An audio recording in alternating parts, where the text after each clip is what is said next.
We have three subjects today. First, the subject at hand, which is the no-fly list. Second, my response to Trump's despicable comments this morning.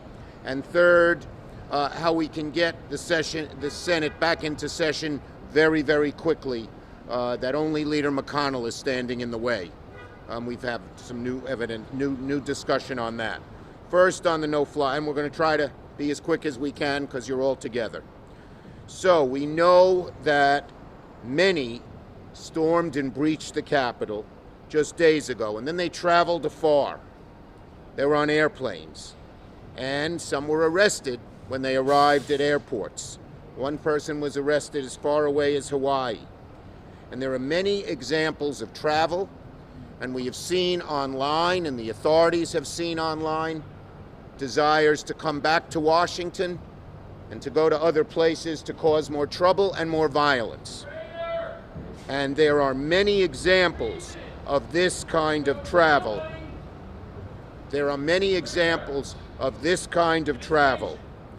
So, here we are today, and we are concerned about these people getting back on airplanes and doing more violence.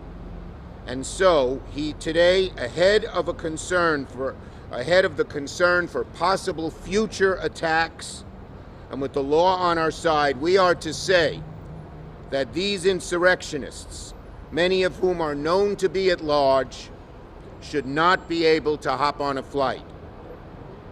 We are here today because the people, the insurrectionists who breached the U.S. Capitol fall under the definition of threats to the homeland and should be immediately added to the TSA no-fly list. We are calling on the authorities, the FBI, the TSA, any of those who were inside the Capitol should be placed on the no-fly list and not be allowed to fly because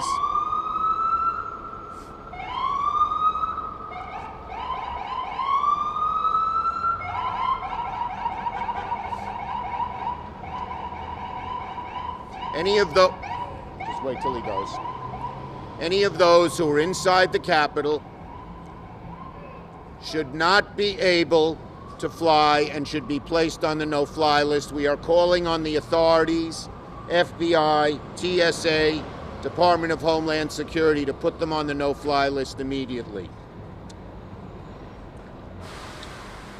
Amidst the continued threat of future violence online, the federal government's own concerns, I spoke to Director Wray about this twice in the last few days, we cannot allow these same insurrectionists to get on a plane and cause more violence and more damage. These individuals are a threat to the homeland as defined by the law. The law allows this, and they should be placed on the no-fly list. Look, the attack on our Capitol remains under active investigation. The situation has many concerned about the possibility of another attack or attacks, and rightfully so. I'm continuing to be briefed on an almost daily basis, as recently as last night, by law enforcement. To one, ask them what their threat assessments are. To two, make sure they're going after every person who was inside that building. And three, to do everything they can to prevent any future attacks like the one that occurred in the Capitol. So, if these insurrectionists are not prosecuted to the full extent of the law, their pledges to disrupt and incite further violence could occur again. The law says that acts of terror that, like those perpetrated by the people who unlawfully and violently breached the Capitol, must be considered threats to the homeland. Once you're considered a threat to the homeland, you should and must be placed on the no-fly list. Plain and simple. The threats to violence cannot be allowed to fly. and neither can these individuals. Let me give you a little more background. Many of the individuals who were part of the attack last week, as I said, remain at large, are wanted for questioning, violent acts, and more. The founding member of the Proud Boys Hawaii was arrested last Thursday, accused of unlawful entry into the U.S. Capitol building, captured in an airport in Hawaii. According to the Times, the Justice Department and the FBI have embarked on a nationwide manhunt to track down scores of people, and now it's even larger, who've attacked the Capitol. With so many questions about safety and the worry about future possible threats, the least we can do is make the skies, the inauguration, the Capitol, and the country safer. And that's what I'm asking be done today. Now, I'm going to go to two other subjects. First, what President Trump said this morning, showing how despicable a president he is. He blamed the violence that he helped cause on others. He blamed the divisiveness that he regularly caused on others. He blamed so much on others.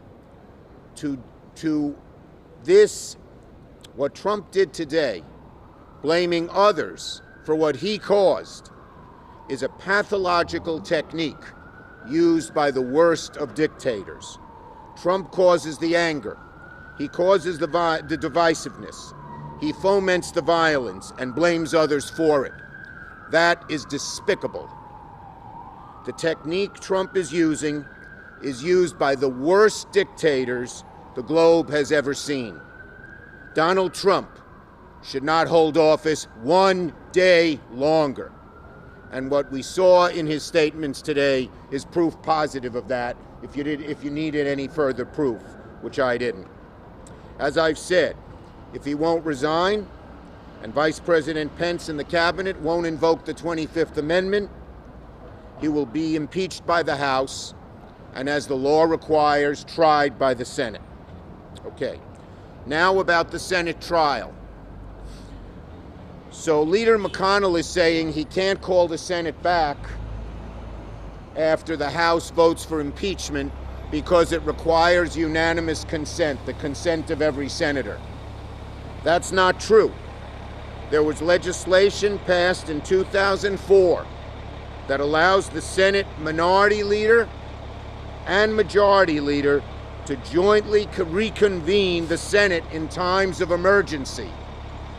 This is a time of emergency. McConnell claims he needs unanimous consent, the agreement of all 100 senators, but it's not so. I've asked him to call the Senate back. All he needs is my agreement, I'm still minority leader, and his agreement, he's majority leader.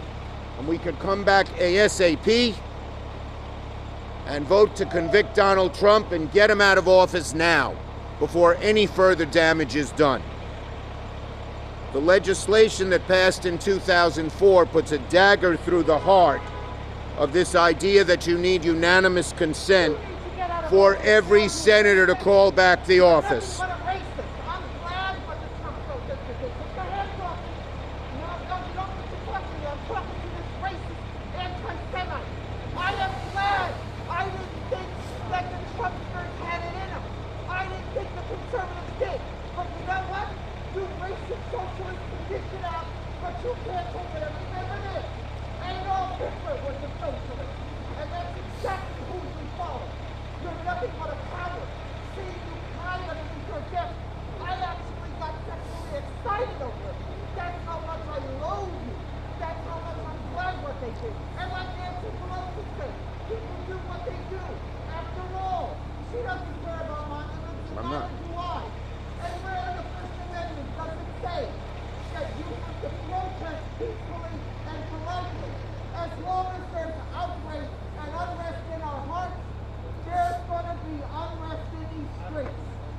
I don't give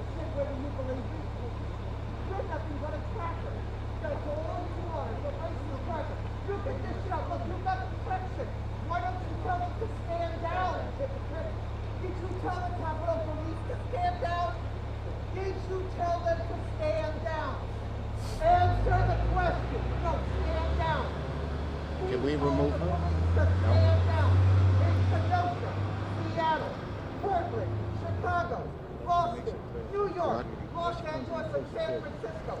And you know what? These Trump supporters are going to go to your house.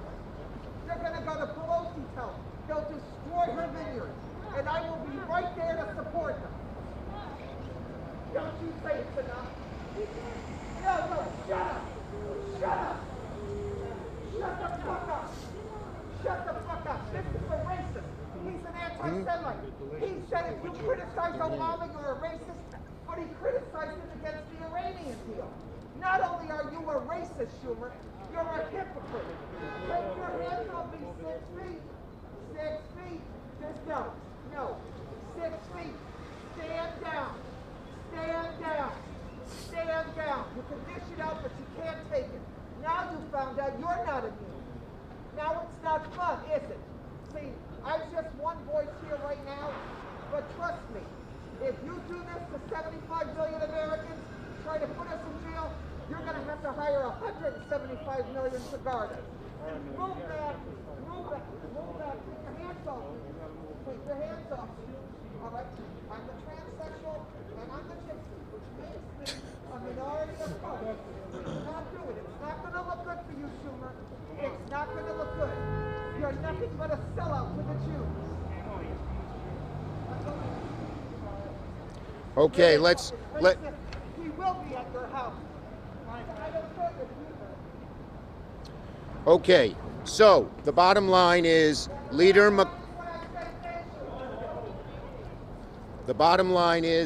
McConnell has the ability to call us back into session, and we can then move to convict Donald Trump on the impeachment trial and try him. And that's what we hope McConnell will do. We're now ready for, I'm just going to wait a few more minutes till she leaves.